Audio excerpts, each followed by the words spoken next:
Kind of a crummy morning out here in central Ontario, Canada. Making my way along, hiding out from the cold, wet weather in the tractor cab. Enjoying a nice cup of sludge here, maybe two. Making my way out along the trail. I've got to show you guys something here today. Pretty exciting for me. I've been trying to find something to fix this issue I'm having for quite some time, and I think I found it. So glad you guys are all along, and here we go. All right, folks, made it out here to the woods. We got my 2012 Kioti DK40se right here behind me. This has a loader and a factory 72-inch bucket on it. Now, in terms of the attachments, implements, the things that I'm going to use on this tractor, the bucket is probably one of those things that gets the most use. If you have nothing else with your tractor in terms of implements or attachments, the bucket is probably the one you have.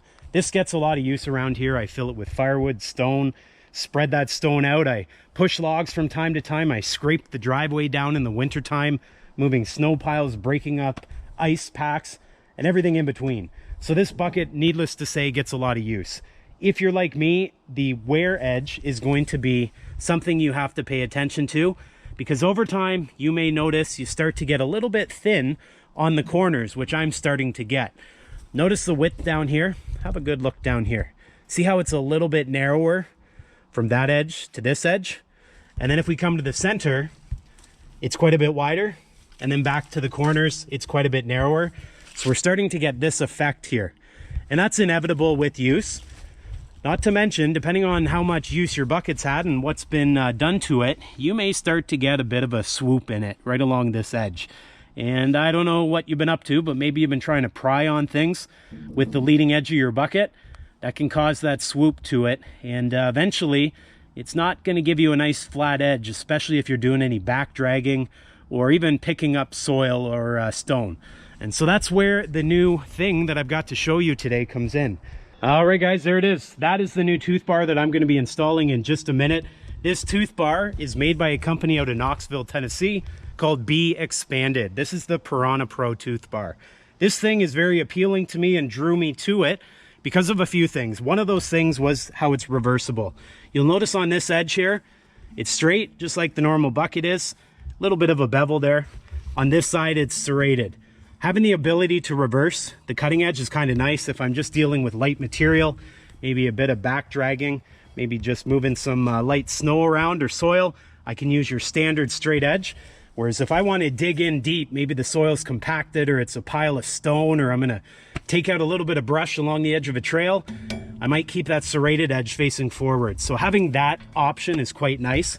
I also like the fact that the material it's made out of is supposed to be 3 times stronger, more durable than AR500 steel.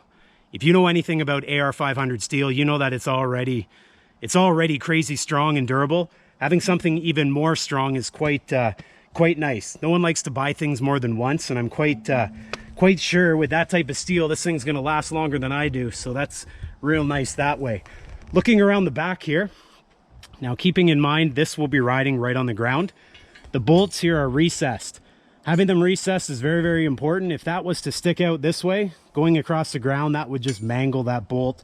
So having them recessed in there, quite nice for the long term. Now the hardware you just saw there, we've got some hardened bolts. So these all come with it.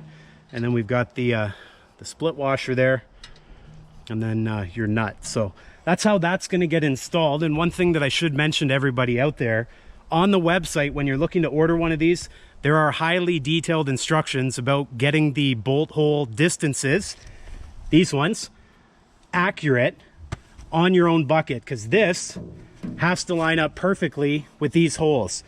This cutting edge or tooth bar is already set up, so you just bolt it on when you get it. If you get the dimensions wrong when you're measuring, well, that's a problem. So you got to pay attention to the directions on the website just to make sure that what they send you fits what you measured, which if you measured right, I'm sure it will. Now we're going to go out in just a minute, and down the trail I've got some clay.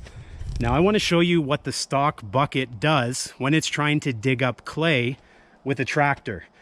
Now, no matter what I do, no matter what technique I use, as you're going to see, I'm going to struggle a little bit. Hard packed soil, big boulders even, like I'm talking 6-inch rocks. If you have a pile of stuff like that, it's very difficult to get your leading edge on a tractor bucket like this into a pile or into hard ground. I'm going to show you exactly what that's like in a minute. Then we're going to come back and we're going to put this edge on. I'm going to put the serrated edge of this tooth bar facing forward, and then we'll try to do the same thing and we'll just see what the difference is. I've never done this before. I've never used a tooth bar like this before, so this should be pretty exciting. All right, folks, here we are. We're out of that trail. This is solid clay under my foot. I'm going to angle the bucket down just a little bit, and then I'm going to try to take off probably 2, 3, maybe 4 inches of the clay and see how the stock bucket does with that stock leading edge. Then we're going to switch it up. I'm going to put on the Piranha Pro tooth bar, the serrated edge, and I'll do the same thing, and I'll just see if there's any change. I do anticipate it to be a lot easier, but you never know until you try. Here we go.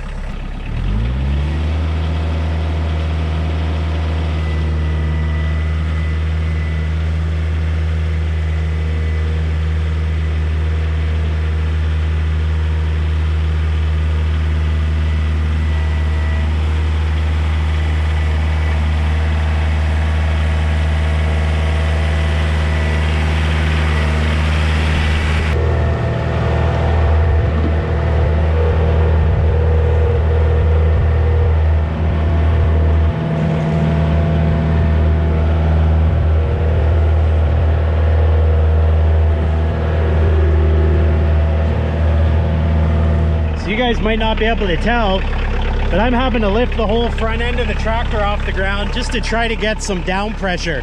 Now right now the bucket is level just because I stopped for a minute, but I ended up having to put quite the angle on the bucket to get any type of dig at all. And that's not really conducive if you have a lot of work to do, because you're really working the front of that tractor, getting it up nice and high to try to put that downforce down. Having a look here, yeah, I didn't do too much. Back here, I dug in a little bit, which was great. I must have hit some lighter stuff, but let's face it, it's not consistent. When I'm doing any type of smoothing like this, I want to have consistency. I want to just set the angle. I got it in 4-wheel drive on the tractor, and I just want to go along. So this hard pack stuff, I'm hoping, is where that BXpanded bar, that Piranha Pro there, really shines. Now we're gonna do one more little thing here with the stock bucket. I'm gonna go down this hill here. I'm gonna angle the bucket again. So this hill's all clay, and we start to get some ruts in here. I commonly come through here to clear the ruts. The only trouble is, as I said before, this is hard packed clay, and so not only does it get slippery, but the bucket doesn't typically dig in too well. So we're gonna see what we can do here, and then we'll switch it up.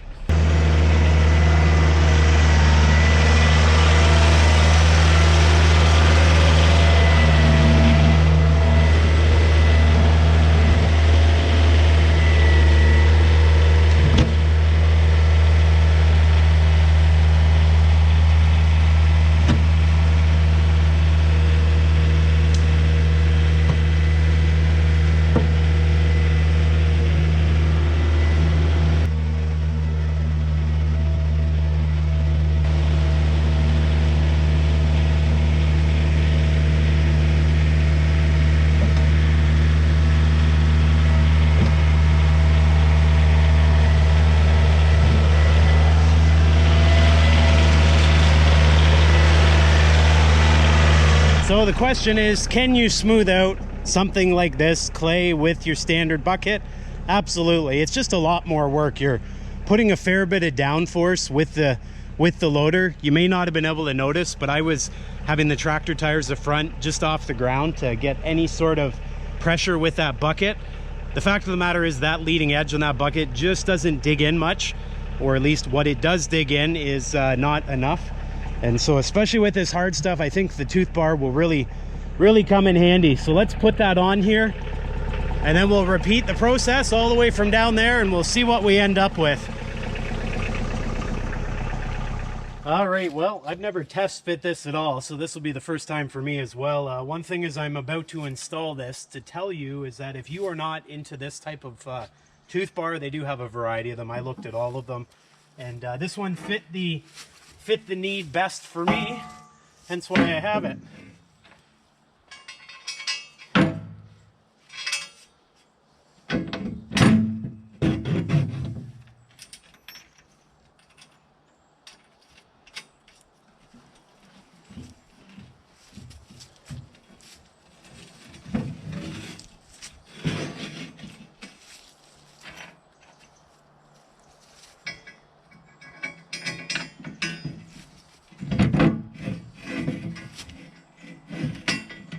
Well, so far so good. The holes line up.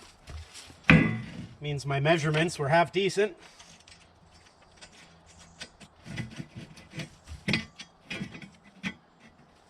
And if you're wondering, yes, it's heavy.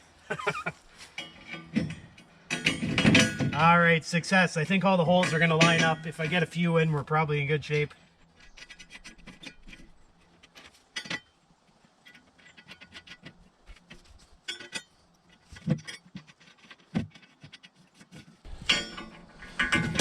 Success.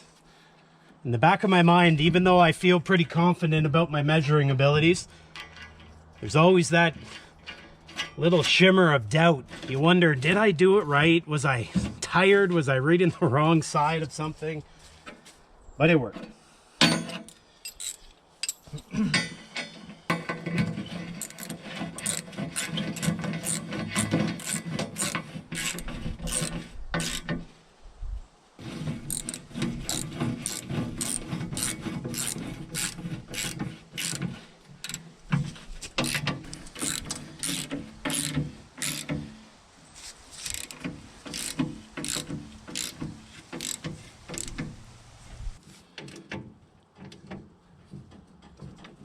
Well, that didn't take that long. I'd say I was under 5 minutes for sure. And obviously I didn't have power tools. Now that right there, first impressions is wow. Does that ever look like it's going to do some damage?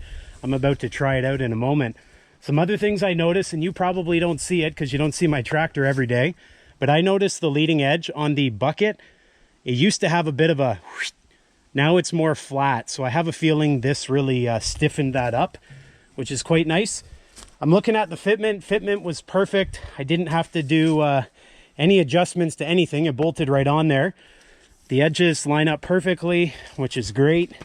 And if we look underneath here, let's just see what that looks like. Yeah, that's perfect. It is exactly what I would expect. Obviously, this edge is reversible, so I can put that edge forward if I wanted. Nice and recessed. I think it's going to work out quite good.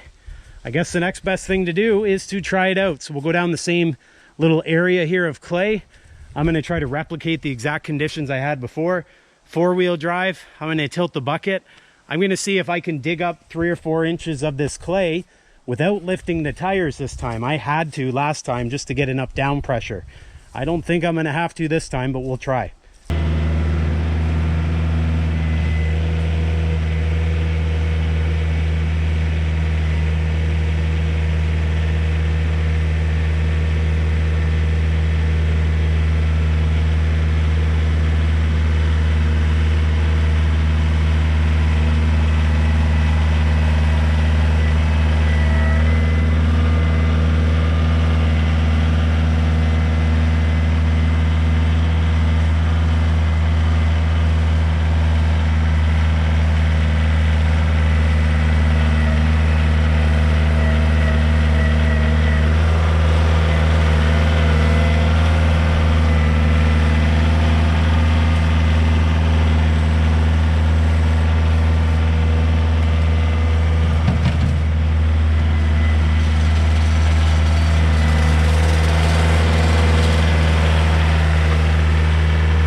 Well guys, have a look-see.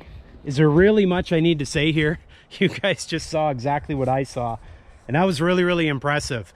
Up until that tooth bar going on, I had a lot of downforce on the stock bucket, so much so that the front two wheels were off the ground most of the time. And when the front two wheels are off the ground, it's not very conducive for steering. I realize you have the split brake pedal, but it's still not the same as steering with a steering wheel. Having the tooth bar on though, I had those front two wheels right on the ground, and all I had to do was take the bucket, set it down on the ground, and just tilt it ever so slightly. I was learning a little bit right here how much tilt I needed, and I can tell you it's very little. You're just tilting it a little bit, and then you're getting a bucket full in a hurry. So playing around with that will be something that I have to do, figuring out what is best in what soil conditions. I also did a bit of back dragging here just to see how that worked after I got a bucket full. Dumped out the bucket, back dragged it, it spread it quite nicely and evenly, which was something that I was looking forward to. I didn't know how it would do. I'm happy it's doing that. That way I don't feel like I have to switch out the serrated edge for the straight edge very often, because I think the serrated edge is going to get more use for me. I got all kinds of trails I like to push back, and digging into a pile of stuff is often what I'm trying to accomplish, and having the sharp serrated edge is what I'm looking for. Now this side here was quite messy. As you saw, we had some standing water. Water doesn't go through or infiltrate the clay very easily, so I pretty well just had to come through, see if I could knock the high part down, try to dump some of it where the wet area was. I think I need a bit more soil here. But one thing is for certain, that tooth bar digs, and it digs, and it digs. You just have to play around, from what I've seen in the first few minutes of trying it, with the angle on your bucket. You don't have to try to drive it into the ground with downforce like the stock bucket. You just got to feather it. Eventually I'll get good at it. I'll know exactly what angle to have it at, and I'll be able to just skim the top soil or top rocks or whatever it might be, and clean up messes like this. So I'll come back through a few more times here just to see how it finishes up. I did do a little bit of back dragging here as well with the float on the loader. I like using the float quite a bit. That way if I you know, hit any humps or bumps or whatever it is, it will just ride up nicely over top of it and try to smooth it. This cutting edge here, this tooth bar, is also going to be used for taking out little shrubbery like this and pushing back some of the trails. So hopefully you guys come back and join me for that. One last look at what we're left with. I'd say we're good for another round, that's for sure. Noticing the bolt height is the perfect height after all. Don't have to cut that down. Underneath, yeah, that's to be expected in a muddy mess out here. It's muddy. But overall, I'm very happy so far. So I'm glad you guys joined me for this. If you have one of these BXpanded Piranha tooth bars, I'd be interested to hear how you're making out with it. Maybe you have some tips and tricks for me as I continue on digging into compacted stone, snow, ice, and whatever else I've got out here. So that's going to do it for me here today. If you guys could do me that big favor, make sure you give this video the old like-a-roo. Make sure you subscribe if you haven't done so already, and I'll see you next time.